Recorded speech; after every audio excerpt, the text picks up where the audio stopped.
প্রত্যেক মুসলমান নর নারী সকলের উপরে আমার আল্লাহ 5 ওয়াক্ত নামাজ আল্লাহ ফরজ করে দিয়েছে। রব্বুল আলামিন আল্লাহ বলে, বাইনাল আবদি ওয়া বাইনাল কুফরি তারকুস সালাত। মহান রব্বুল আলামিন আল্লাহ বলে যে হাবিব, আপনি আপনার উম্মতদেরকে জানিয়ে দিন, কাফের এবং মুসলমানের মধ্যে পার্থক্য হচ্ছে নামাজ। যে ব্যক্তি নামাজ ছেড়ে দিল সেই ব্যক্তি যেন ঈমান থেকে বের হয়ে গেল। কাফের এবং মুমিনের মধ্যে পার্থক্য হচ্ছে নামাজ পড়া এবং নামাজ ছেড়ে দেওয়া।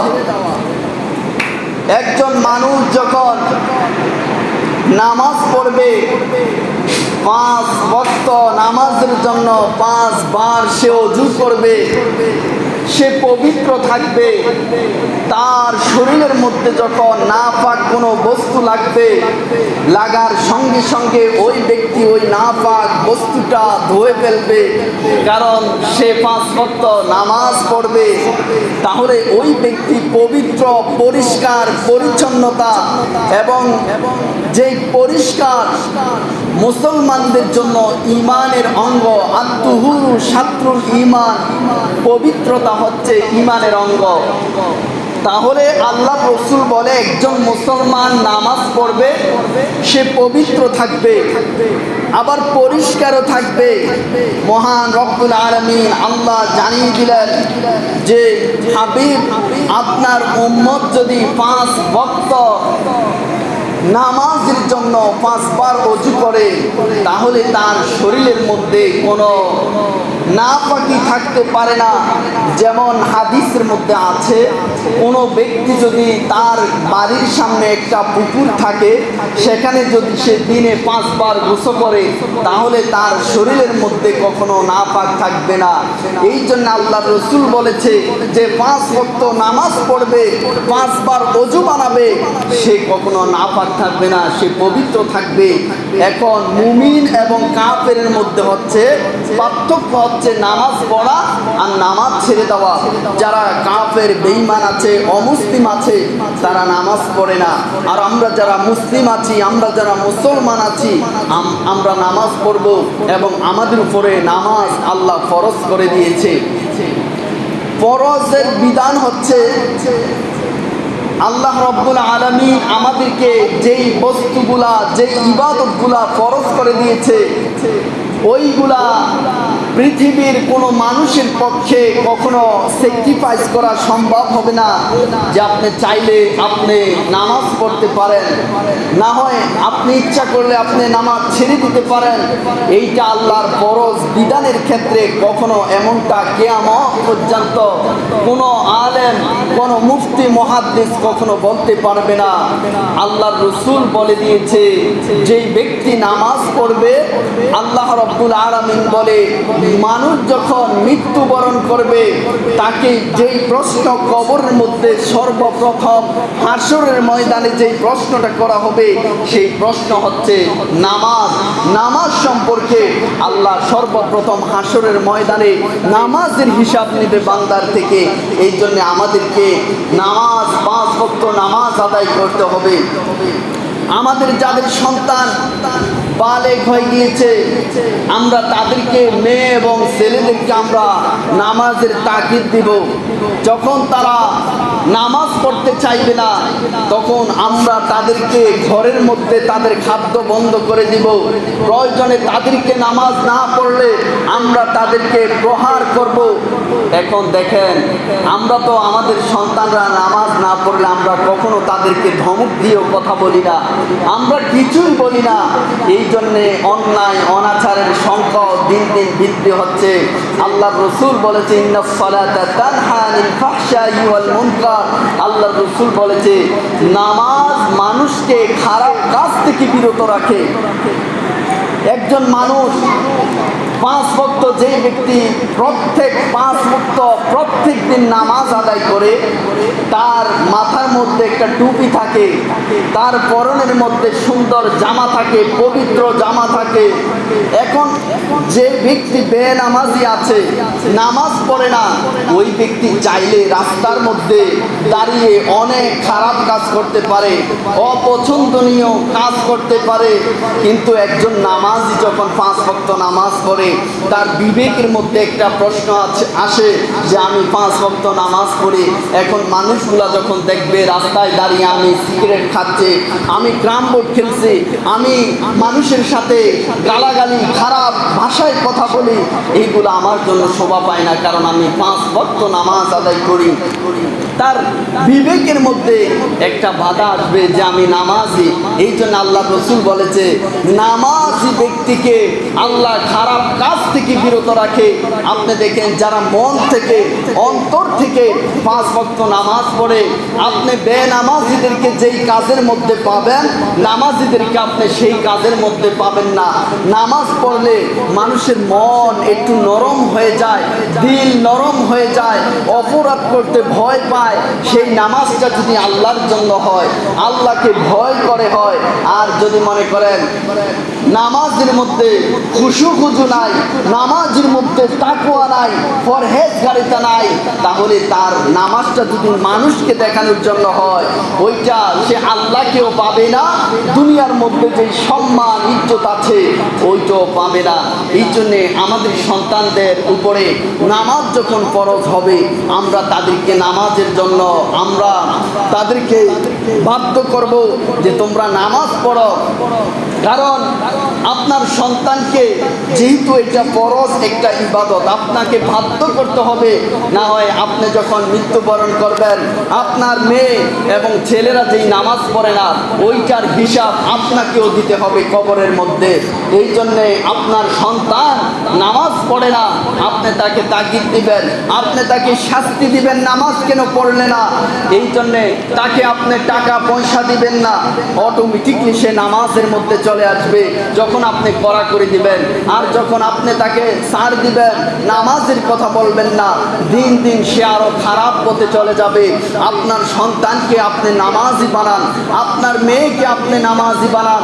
নামাজি সন্তানের ঘরে, একটা নামাজি ব্যক্তির ঘরে, একটা নামাজি মেয়ের ঘরে আল্লাহ নেককার সন্তান দিবে।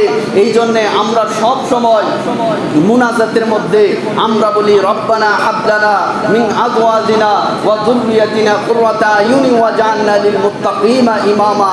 রব্বুল আলামিনকে আমরা বলি, আল্লাহ আমাদেরকে একজন নেককার স্ত্রী দাও, একটা নেককার সন্তান দাও। আমরা আল্লাহর কাছে নেককার সন্তান চাই, নেককার স্ত্রী চাই। আপনি দেখবেন গোলাপ ফুলের মধ্যে গোলাপের ঘ্রাণ পাওয়া যায়, জবা ফুলের মধ্যে জবা ফুলের ঘ্রাণ পাবেন। আপনি যেই কোনো ফুল আছে ওই ফুলের মধ্যে আপনি সুঘ্রাণ পাবেন, কিন্তু একটা ময়লা যেখানে পালানো হয় সেখানে গেলে ময়লার দুর্গন্ধ পাওয়া যাবে। এই জন্যে আপনাকে আগে একটা ফুল থেকে মানুষ যেইভাবে সুঘ্রাণ নেয়, নেওয়ার জন্য পাগল হয়ে যায়, মানুষ শুধু নাকের কাছে ফুল নিয়ে যায়, কারণ এইটা থেকে সুঘ্রাণ ছড়িয়েছে। এই জন্যে গোলাপ সম্মানিত, কারণ তার মধ্যে সুঘ্রাণ আছে, তার মধ্যে দুর্গন্ধ নেই। যেই জিনিসটার সুঘ্রাণ থাকে ওইটা মানুষ তার শরীরের মধ্যে লাগায়, তার পকেটের মধ্যে রেখে দেয়। এইটা একটা দামি জিনিস, এই জন্য মানুষ এটাকে শ্রদ্ধা করে, সম্মান করে, ভালোবাসে।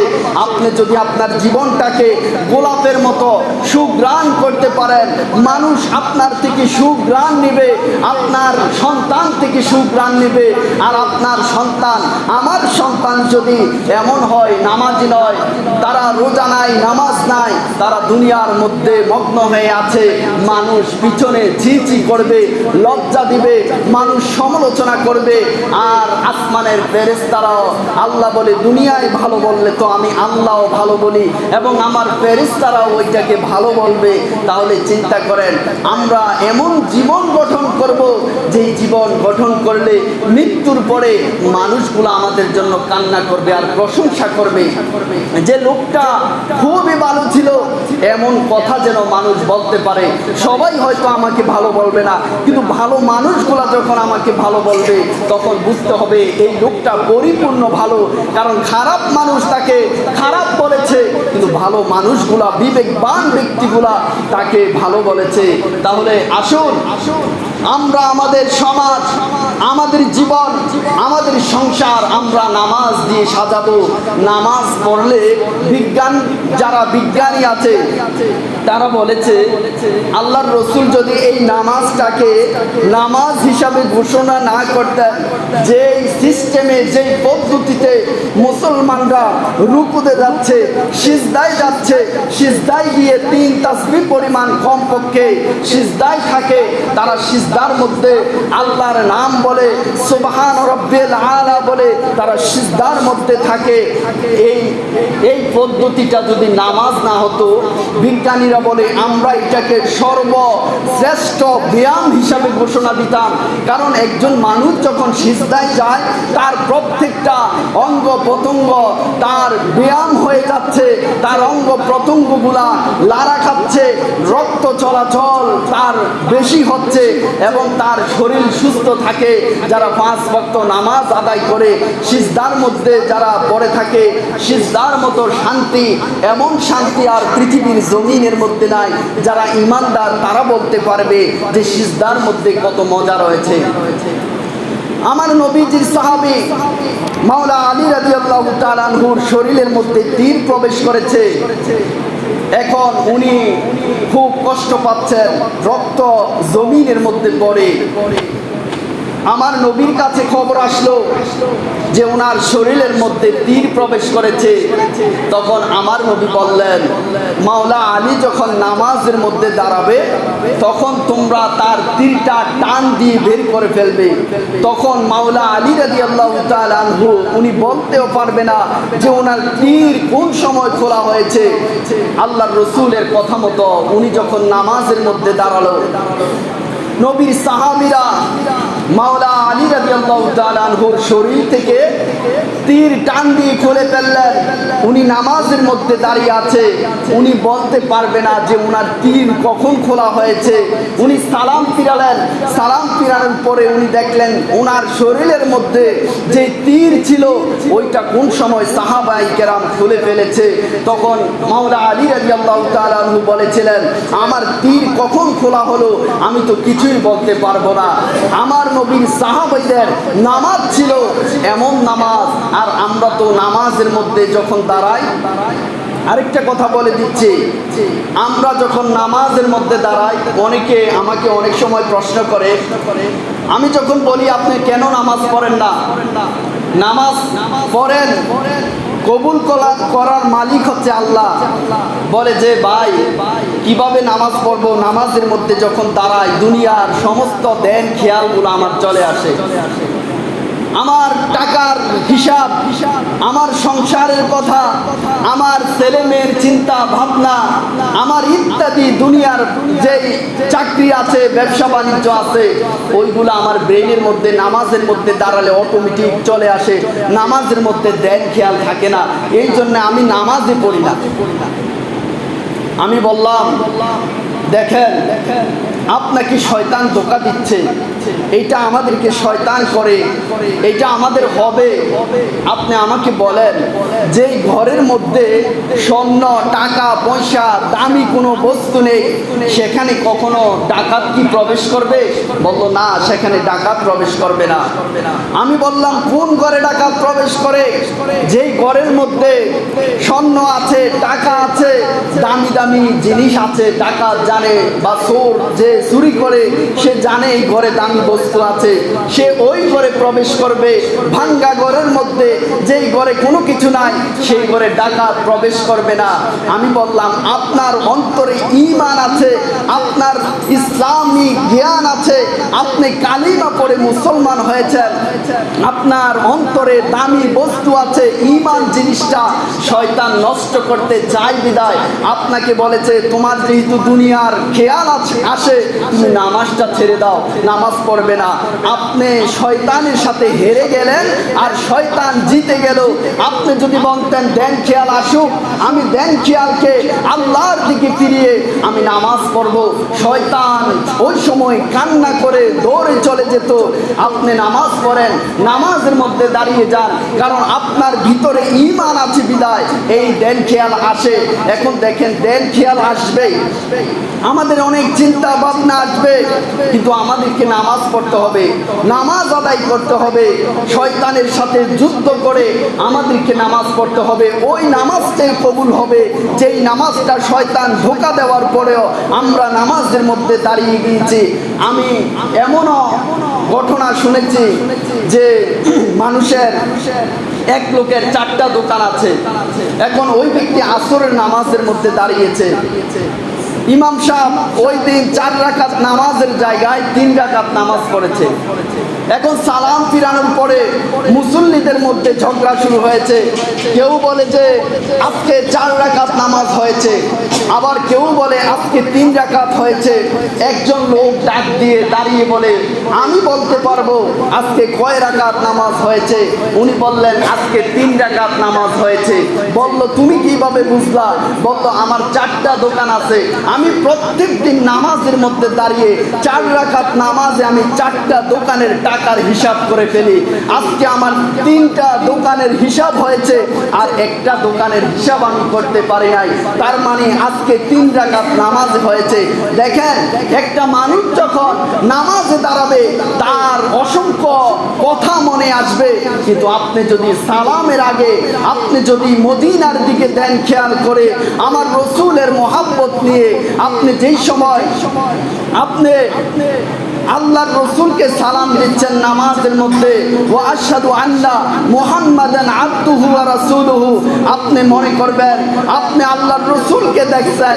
আপনি যখন আল্লাহকে আপনি সিজদা দিচ্ছেন আপনি আল্লাহর কথা স্মরণ করবেন, মনে করবেন যে আল্লাহ আপনাকে দেখছে। আপনি আল্লাহকে না দেখলে কি হয়েছে, আল্লাহ আপনার সামনে আছে এমন দেন খেয়াল করে যখন সালাম ফিরাবেন শয়তান কান্না করবে। ওই সময় আপনার দেন খেয়ালটা যত কষ্ট হোক আপনি ওই দিকে ফিরিয়ে আনবেন।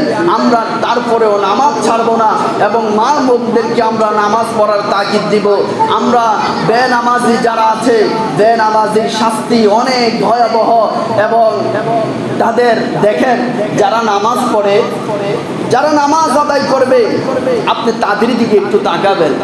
আমাদের অনেক ওলামায়ে কেরাম আছে, সাধারণ মানুষ আছে, আল্লাহ যাকে ইচ্ছা যেইভাবে আল্লাহর ভালো লেগেছে পছন্দ হয়েছে আল্লাহ মানুষকে সেইভাবে সৃষ্টি করেছে। অনেক মানুষের একটা চোখ নষ্ট, একজন মানুষের দেখা যাচ্ছে তার চেহারার মধ্যে মানে অনেকের সুন্দর, অনেকের একটু সমস্যা আছে। আল্লাহ বলে আমার কাছে যাকে যেইভাবে পছন্দ হয়েছে আমি আল্লাহ সেইভাবে আমার বান্দাকে সৃষ্টি করেছি, কারণ এইটা হচ্ছে একটা পরীক্ষার জায়গা। এই জন্যে দেখবেন যারা নামাজ পড়ে 5 ওয়াক্ত নামাজ ওযু করে নামাজ পড়বে, আমরা তো সবাই জানি যে ফজর নামাজ যারা পড়বে তাদের চেহারা সুন্দর হবে, তাদের চেহারা নূরানি হয়ে যাবে। মৃত্যুর পরেও দেখবেন যারা নামাজ আদায় করতো তারা যদিও কালো হয়, চামড়া কালো ঠিক আছে, কিন্তু চেহারার মধ্যে একটা মায়া থাকে, একটা মহব্বত থাকে, একটা ভালোবাসা থাকে তাদের মধ্যে। আর যারা আছে আপনি দেখবেন যারা একটু বেশি পাপ কাজ করে, অনেক আছে যারা মুনাফিকি করে, তারা যদি মানে আরো সুন্দর হয় তাদের মানুষ যখন তাদের দিকে তাকায় তৃপ্তি পায় না, মহব্বত আসে না। কিন্তু একটা মানুষ যখন কালো হয় তার ভিতরে নবীর মহব্বত থাকে, ওলিদের মহব্বত থাকে, আল্লাহর মহব্বত থাকবে। সে যদি আল্লাহ এবং রসুলের পথে চলে দেখবেন তার চেহারার মধ্যে একটা মায়া থাকে, তার কথার মধ্যে মায়া থাকবে। তার দিকে যখন আপনি তাকাবেন আল্লাহ এবং রসুলের কথা মনে হবে। আল্লাহর রাসূল তো বলেছে, যার দিকে তাকালে তোমরা আল্লাহ এবং রাসূলের কথা স্মরণ হয়, তোমরা তাদের সাথে বন্ধুত্ব করো। তোমরা যারা সালিহিন মুত্তাকি আছে তাদের সাথে বন্ধুত্ব করো। এই জন্য আপনি যখন তেল দোকানে যাবেন, ডিজেল বা কেরাসিন দোকানে যখন যাবেন, সেখানে আপনি আতরের ঘ্রাণ কখনো পাবেন না। আপনি যখন আতর দোকানে যাবেন, সেখানে যদি আপনার কোনো লাভও না থাকে, কোনো কাজ না থাকে, আপনি সেখানে গেলে সুঘ্রাণ পাবেন। তো আমরা যেখানে সুঘ্রাণ আছে আমরা সেখানে যাব, আমাদের জীবনটাকেও আমরা সুঘ্রাণ দিয়ে আমরা সাজিয়ে তুলব। তাহলে আমাদের সমাজ, আমাদের জীবন সুন্দর হবে। আল্লাহর রাসূলের সামনে তখন আমরা দাঁড়াতে পারবো, আল্লাহর রাসূল আমাদেরকে শাফাআত করবে। আর আমরা যদি নামাজ না পড়ি, আমাদের সন্তানদেরকে যদি আমরা ভয় পেয়ে নামাজের তাকিদ না দিচ্ছি, আমরা তাদেরকে খাওয়াচ্ছি, আমরা কাদেরকে বড় করতেছি, আমরা তাদেরকে দিন ধর্ম শিক্ষা দিচ্ছি না, আল্লাহর রাসূলের সামনে আমরা লজ্জিত হয়ে যাব। আল্লাহর সামনে আমরা কিভাবে দাঁড়াবো এই চিন্তা করে আমরা আমাদের জীবনটাকে সাজাবো। আমরা যারা এখনো ছেলে মেয়েরা নামাজ পড়ে না, তাদেরকে নামাজি বানান, দেখবেন অটোমেটিকলি সে খারাপ রাস্তা থেকে ফিরে এসেছে, খারাপ বন্ধুদের থেকে ফিরে আসবে। তারা আল্লাহ এবং রাসূলের পথে যদি তারা ফিরে আসে, তাহলে আপনাদের জীবন সুন্দর হবে, মৃত্যুর পরে আপনাদের জন্য দোয়া করবে। এইটাই আমাদের কামনা। আমাদের শান্তি চাই, আমরা চাই আমাদের ভাইগুলা যেন শান্তিতে থাকে, তারা যেন জান্নাতি হয়ে যায়। আমরা চাই না জাহান্নামের 1 মিনিট 1 সেকেন্ডের কষ্ট পৃথিবীর জমিনে যদি একটু দেখানো যেত, আমরা ভয়ে খাদ্য ছেড়ে দিতাম, দুনিয়ার সব ছেড়ে দিতাম। জাহান্নামের মধ্যে, কবরের মধ্যে যে সাপটা আল্লাহর রাসূল বলেছে এত বিষাক্ত, ওইটা যদি জমিনের মধ্যে একবার শুধু শ্বাস নিত, একটু নিঃশ্বাস নিত, জমিনের মধ্যে যে সবুজ বৃক্ষ আছে কিয়ামত পর্যন্ত আর এই জমিনের মধ্যে আল্লাহ সবুজ বৃক্ষ কখনো জন্মাতে দিত না। তাদের বিষ এত কঠিন, যদি একবার নিঃশ্বাস নিত, আর সেই সাপগুলা যদি আমাদেরকে কামড় দেয়, ওই দিন আমাদের পাশে কেউ থাকবে না, ওই দিন আমাদেরকে কষ্ট ভোগ করতে হবে। এই জন্যে কমপক্ষে আমাদের কথা চিন্তা করে আমরা আমাদের জীবনটাকে সাজাবো। আল্লাহ পাক রব্বুল আলামিন আমাদের সবাইকে